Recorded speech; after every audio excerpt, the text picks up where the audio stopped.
Hello विद्यार्थी मित्रांनो, कसे आहात? Good afternoon, good morning, good evening. तुम्ही ज्यावेळेस लेक्चर पाहत असताल तर तुमचं सर्वांचं मी स्वागत करतो. आपण या रोटेशनल डायनॅमिक्स या चॅप्टरचे आत्तापर्यंत तुम्हाला मी बरेच व्हिडिओज पाठवले. तुम्ही सर्वांनी ते व्हिडिओज पाहिले असतील. आज आपण एक नवीन आर्टिकल या रोटेशनल डायनॅमिक्सचा, कारण की आपले जे शेवटचं आर्टिकल होतं पहा, that is the moment of inertia of disk.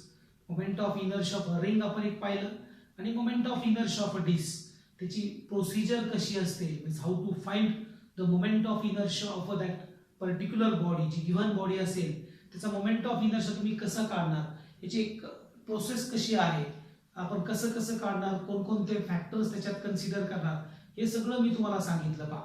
आज अतिशय एक महत्वाचा पॉइंट आहे पहा, आणि name of that article is the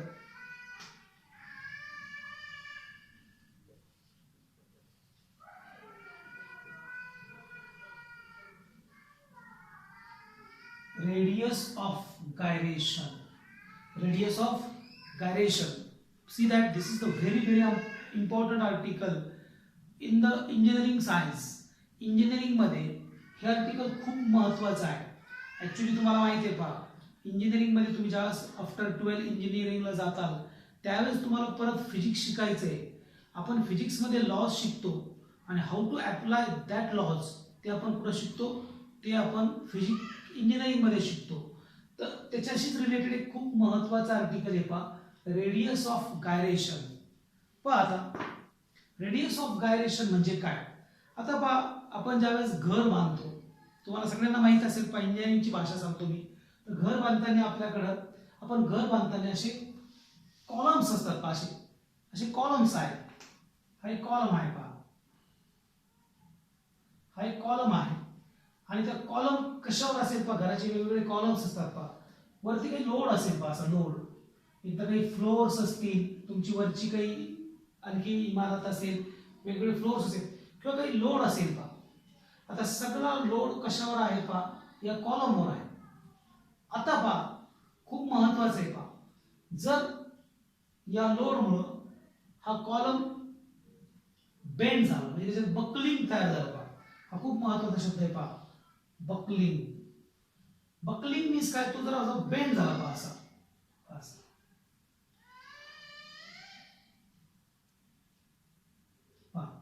असं बकलिंग झालं. त्याच्यामध्ये बकलिंग झालं म्हणजे काय, तो बेंड झाला. ऍक्च्युअली इनिशियली तो कॉलम कसा आहे, रेस्ट आहे. आपल्याला तो कॉलम शेवटपर्यंत, जोपर्यंत आपलं घर आहे तोपर्यंत तो कॉलम कसा राहिला पाहिजे, रेस्ट राहिला पाहिजे.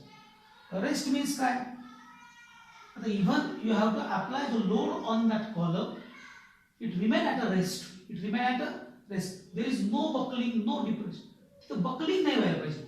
बकलिंग झालं म्हणजे कोणतं मोशन होतं, त्याचं रोटेशनल मोशन होतं. मीन्स बकलिंग होतं म्हणजे काय, it's a failure of your column.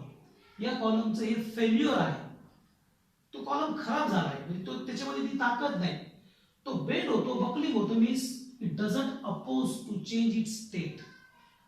It doesn't oppose to change its state. कारण there is a rotational motion or circular motion. Actually तो रेस्ट राहायला पाहिजे, पण तिथे सर्क्युलर मोशन झालं, म्हणजे त्याला अपोज केलं नाही. मीन्स कोण अपोज करतं, त्याचा इनर्शिया जास्त आहे. Moment of inertia rotational motion होईल, म्हणजे इथं काय जास्त पाहिजे होता, याचा मोमेंट ऑफ इनर्शिया जास्त पाहिजे होता. जर बकलिंग झालं, बेंड झालं, त्याचा अर्थ त्याचा मोमेंट ऑफ इनर्शिया कमी आहे. या कॉलमचा मोमेंट ऑफ इनर्शिया कमी आहे. हा कन्सेप्ट रेडियस ऑफ गायरेशनशी रिलेटेड आहे. कसा पहा, आता पहा, suppose you have a two column, one is a solid column, पूर्ण सॉलिड कॉलम आहे पहा असा, आणि second one is the other column that is hollow. Hollow आहे, पण हॉलो मीन्स काय, its mass is concentrated at the, actually तो कसा असेल पहा, ह्याचं सगळंकडे मास डिस्ट्रीब्यूट झालं, आणि याचं सगळं मास एंडला, किंवा आपण असं म्हणू, जर ती रिंग असेल तर सर्कम्फरन्सला सगळं मास कॉन्सन्ट्रेट झालं. आता याच्यात फरक पहा, this is column number 1 and this is column number 2. आता पहा, when we check the moment of inertia, suppose पहिल्या कॉलमचा मोमेंट ऑफ इनर्शिया आहे पहा, किलोग्राम पर 10 किलोग्राम मीटर स्क्वेअर, ह्याचा बी मोमेंट ऑफ इनर्शिया आला 10 किलोग्राम मीटर स्क्वेअर. फरक पहा, याचं मास डिस्ट्रीब्युशन एंडला आहे, त्या सर्कमफरन्सला आहे, त्या पेरिमीटरला आहे. इथं पहा, इथं कुठं आहे, पूर्ण पास सगळ्याकडे डिस्ट्रीब्यूट आहे. Even the moment of inertia is same. म्हणजे मोमेंट ऑफ इनर्शिया जर सेम असेल, मोमेंट ऑफ इनर्शिया सेम असेल तर त्याच्यात ती कॅपॅसिटी असेल to oppose to change it state. पण लक्ष द्या पहा, मोमेंट ऑफ इनर्शिया सेम आहे पण बकलिंग वेगवेगळं होईल. जर आपण बकलिंग जर पाहिलं, जो बेंडिंग पाहिला, जो त्याचा शेप बदलेल, ह्याच्यात फरक होईल. कोणता कॉलम मध्ये बकलिंग कमी असेल आणि कोणामध्ये बकलिंग जास्त असेल हे तुम्हाला सांगेल रेडियस ऑफ गायरेशनचा कन्सेप्ट. ऍक्च्युली पहा, दिस इज द इंजिनिअरिंग, हे इंजिनिअरिंगचे कन्सेप्ट आहे, पण खूप महत्वाचं आहे. पहा, ज्यावेळेस आपण घराचे कॉलम डिझाईन करतो त्यावेळेस रेडियस ऑफ गायरेशनचा कन्सेप्ट त्या सिव्हिल इंजिनियरला माहीत असतो. खूप महत्वाचा आहे. हा कॉलम, या कॉलमचं बकलिंग आणि या कॉलमच्या बकलिंग मध्ये फरक आहे. Even the moment of inertia is same. Moment of inertia is same. ज्यावेळेस लेक्चर संपेल त्यावेळेस तुम्हाला आणखी क्लिअर होईल पहा मी जे गोष्टी सांगितल्या तुम्हाला. तर रेडियस ऑफ गायरेशन इथं थोडंसं रिलेटेड आहे. आता आपल्या पुस्तकात जे रेडियस ऑफ गायरेशन आहे, मग आता आपल्याला काय पाहिजे याच्यात रेडियस ऑफ गायरेशन मध्ये, याची आपण डेफिनेशन पाहूया. डेफिनेशन पाहू. ओके, पहिले आपण याची डेफिनेशन पाहू. Then how to calculate radius of gyration आपण कसं कॅल्क्युलेट करू, अँड इट्स प्रॅक्टिकल ऍप्लिकेशन्स. याचे प्रॅक्टिकल ऍप्लिकेशन्स काय आहेत हे तुम्हाला शिकायचे. पहा, 3 गोष्टी तुम्हाला शिकायच्या. याचा डेफिनेशन शिकायची, याचा formula pomace, how to calculate मध्ये त्याचा फॉर्म्युला आहे, आणि थर्ड फॅक्टर असेल याचं ऍप्लिकेशन्स. तर आज रेडियस ऑफ गायरेशन तुम्हाला शिकताना या 3 गोष्टी शिकायच्या आहेत. डेफिनेशन, त्याचा फॉर्म्युला आणि it's practical applications. Okay, so radius of gyration is what हे तुम्हाला मला शिकवायचं आहे. आता पहा, तुम्हाला मोमेंट ऑफ इनर्शिया माहिती आहे. पहा, how to calculate moment of inertia, it is I is equal to summation of I is equal to 1 to n mi ri square. पहिल्या पार्टिकल पासून तर n पार्टिकल पर्यंतची summation, that is the moment of inertia. म्हणजे I is equal to mr square. आता ही जर random body असेल, डिसकंटिन्युअस बॉडी असेल तर हा फॉर्म्युला वापरतो. कंटिन्युअस बॉडी असेल तर आपण काय करतो, integration of r square dm हा फॉर्म्युला वापरतो. रॅन्डम शेपची बॉडी असेल तर हा फॉर्म्युला वापरतो. कंटिन्युअस बॉडी असेल तर मोमेंट ऑफ इनर्शिया काढण्यासाठी आपण हा फॉर्म्युला वापरतो. आता पहा, सपोज पहा, आता रेडियस ऑफ गायरेशन मीन्स काय, we have a body, we have a rigid body and the mass is distributed throughout the body. This is the axis of rotation passing through the center. Okay, perpendicular to the plane. तुम्हाला मागे मी सांगितलं होतं पहा, तुम्हाला जर सांगितलं होतं पहा, ही डिस्क आहे, this is the axis perpendicular to the this plane. Same here, that axis. आता पहा, now here this is particle number 1 of a mass m1. From the center of that axis of rotation distance is r1. हा दूसरा mass m2, distance r2. nth particle mn, distance is rn. Okay, how to calculate moment of inertia using that formula. I is equal to summation of I is equal to 1 to n mi ri square. हा याचा moment of inertia काढायचा तुम्हाला formula आहे. तुम्ही calculate करू शकता sum of the product of the masses of the each particle and the square of distance of that particle from the axis of rotation. You know the definition of moment of inertia. आता लक्ष द्या पहा, the mass is distributed throughout the body.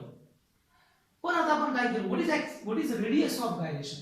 हा concept खूप महत्त्वाचा आहे पहा. Radius of gyration मध्ये काय केलं आपण, या बॉडीला सपोज हा स्टील आयर्नची बॉडी आहे, याला आपण मेल्ट केलं आणि मेल्ट करून एक बॉक तयार केला, एक पॉइंट तयार केला. आता याचं मास सपोज 10 kg, पण 10 kg मास इथं इकडं अर्धा किलो आहे, इकडं अर्धा किलो आहे, इकडं अर्धा किलो असं डिस्ट्रीब्यूट झालं. त्याच्याऐवजी आपण एक पॉइंट तयार केला, आणि पॉइंट तयार केला म्हणजे काय होईल, the whole mass is concentrated at that point. म्हणजे आपण एक पॉइंट तयार केला,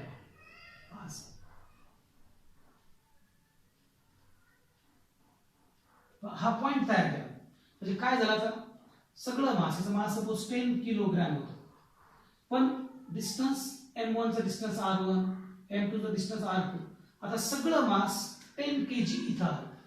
फॉर एक्झाम्पल मास आपण 5 kg घेऊ,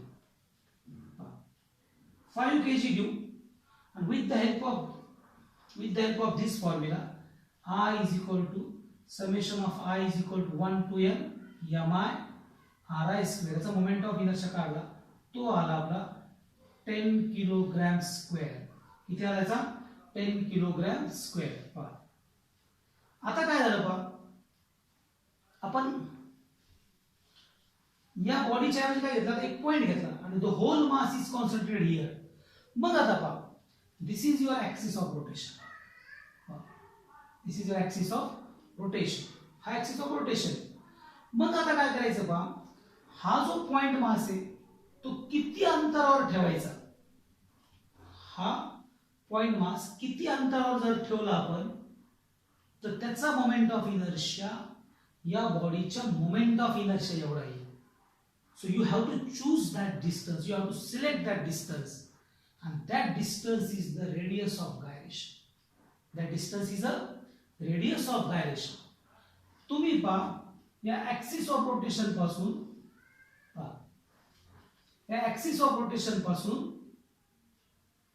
एक डिस्टन्स तुम्ही सिलेक्ट करता, एक डिस्टन्स तुम्ही सिलेक्ट करता, आणि ते डिस्टन्स सिलेक्ट करून, ते डिस्टन्स सिलेक्ट करून, ते डिस्टन्स तुम्ही सिलेक्ट करणार, आणि दॅट डिस्टन्स इज के. आणि दॅट डिस्टन्स, असं डिस्टन्स सिलेक्ट करा की या बॉडीचा ज्यावेळेस mass distribute all over the body होतं तेवढंच मोमेंट ऑफ इनर्शिया यायला पाहिजे. मग हे डिस्टन्स किती, याचं किती मोमेंट ऑफ इनर्शिया आला, 10 किलोग्रॅम मीटर स्क्वेअर. मास बदलला का, नाही बदललं. याचं मास 5 kg, याचा मास किती 5 kg, 5 kg. ओके, आता डिस्टन्स सांगा की एक सिंगल पार्टिकल आला, सिंगल पार्टिकल आला, सांगा डिस्टन्स किती घेऊ, बोला. आता पहा इथं फॉर्म्युला कोणता वापरणार, suppose I is equal to mr square, whatever mk square, I is equal to mk square असं घेतला आपण. तर किती घ्यावं distance, that distance is √2. That distance is √2 म्हणजे काय, पहा I is equal to बघा mk square, then I is equal to 5, then √2 square, then I is equal to 5 into 2, then I is equal to 10 kilogram meter square. काय झालं सांगा, काय झालं सांगा मला. You can get that particular distance. असं distance choose केलं तुम्ही, you can get the same moment of as that of this body, याचा moment of. So this is about the radius of gyration. What is the definition of radius of gyration, the distance between axis of rotation. Definition व्यवस्थित लिहून घ्या. The distance between axis of rotation and a point at which the whole mass of the body supposed to be concentrated so as to possess same moment of inertia as that of body. सोप्या भाषेत असं distance तुम्ही choose करा, त्या डिस्टन्सला तुम्ही तो particle ठेवला तर त्याचा मोमेंट ऑफ इनर्शिया हा पहिल्या जी रॅन्डम बॉडी आहे जिथं मास तुमचं डिस्ट्रीब्यूट झालं all over the body, this moment of inertia is the distance between axis of rotation and point at which the whole mass of the body supposed to be concentrated so as to possess same moment of inertia as that of this body. मग आता इथं moment of inertia same आला, म्हणजे formula काय आला, याचा formula काय पहा, याचा फॉर्म्युला काय आला, I is equal to mr square. याचा फॉर्म्युला काय आला, I is equal to mk square. We have to equate that. काय मग सांगा, mr square is equal to mk square. mm get cancel, then r square is equal to k square. Okay, and then k is equal to r. K is equal to r for that distance. So this is about the radius of gyration. This is about the radius of gyration. आता लक्ष द्या पहा, म्हणजे तुम्हाला formula कोणता मिळाला, I is equal to mk square and k is a radius of gyration. K is a radius of gyration. Then k square is equal to I upon m, and then k is equal to root of I upon m. This is the formula of the radius of gyration. पाहिजे practical application सांगतो तुम्हाला. What is the unit of radius of gyration. लक्ष द्या पहा, तुम्ही जर आत्ताच तुम्हाला सांगितलं होतं k is equal to r आले, k is equal to r, याच्यावरून तुम्ही सुद्धा सांगू शकता पहा, kilogram metre square, kilogram kilogram kilogram get cancel, metre square बाहेर आलं तर metre. So unit is a metre, unit is a metre. Unit काय, metre. Dimensions 1 in length. Dimensions काय आले त्याचे, 1 इन लेंथ. इथपर्यंत बरोबर आहे पहा. आता पहा ऍप्लिकेशन्स पाहायचं. If k is small, if k is a small and if k is large, k small असेल तर काय, the distribution of mass is close to the axis of rotation. If k is small means the distribution of mass is close to the axis of rotation, and if k is large the distribution of mass is far away from the axis of rotation. म्हणजे मास हे axis of rotation पासून लांब असेल. हे खूप महत्त्वाचे आहे पहा, हे खूप महत्त्वाचे आहे. If k is small, the distribution of mass is close to the axis of rotation. If k is large, k जास्त लांब आहे, तर मासचं डिस्ट्रीब्युशन ऍक्सिस ऑफ रोटेशन पासून कसं असेल, लांब असेल. आता पहा या कॉलम मध्ये, या कॉलम मध्ये पहा, या कॉलम मध्ये पहा, मोमेंट ऑफ इनर्शिया सेम आहे. सुरुवातीला सांगितलं होतं पहा, 10 किलोग्राम मीटर स्क्वेअर सांगितलं होतं, 10 किलोग्राम मीटर स्क्वेअर सांगितलं होतं. पण पहा मासचं डिस्ट्रीब्युशन वेगळं आहे. याचं के लार्ज आहे, याचं के स्मॉल आहे. फरक सांगतो. The distribution of mass is close to the axis of rotation, the distribution of mass is far from the axis of rotation. याच्यापासून लांब आहे. याच्यामुळे काय होईल, याचं बकलिंग कमी होईल, याचं डिप्रेशन कमी होईल, तो बेंड कमी होईल, हा कमी होईल, हे हा जास्त बेंड होईल. त्याच्यामुळे तुम्ही कॉलम ज्यावेळेस तयार करता त्यावेळेस त्याचं मासचं डिस्ट्रीब्युशन हे सेंटर पासून लांब असतं पहा. म्हणून मध्ये पहा सेंटर असे लोखंडी ते जे स्टील असतो पहा, स्टील टाकतो आपण मध्ये आणि बाजूला आपण त्याचे सिमेंट टाकतो. हे महत्त्वाचं आहे, मध्ये बी टाकतो, हे खूप महत्त्वाचं आहे पहा. So this is about the radius of gyration. म्हणून काय कळलं आपल्याला, द डिस्ट्रीब्युशन ऑफ मास, आणि त्याचा इफेक्ट काय, बकलिंग वर होतो. So this is the very very important article of your syllabus. इंजिनिअरिंगचा पॉइंट आहे पहा. परत एकदा सांगतो, रेडियस ऑफ गायरेशन मध्ये आपण काय शिकलो. Radius of gyration means the distance between axis of rotation and a point at which the whole mass of the body supposed to be concentrated so as to possess same moment of inertia as that of body. This is about the radius of gyration. The formula is that k is equal to mk square. K is equal to mk square, and this k is a radius of gyration. If k is small, the distribution of mass is close. If k is large, the distribution of mass is away from the axis of rotation. Okay, simple article आहे. कळलं असेल, hope so. काही अडचण आली असेल मला phone करा, विचारा. Okay, thank you so much.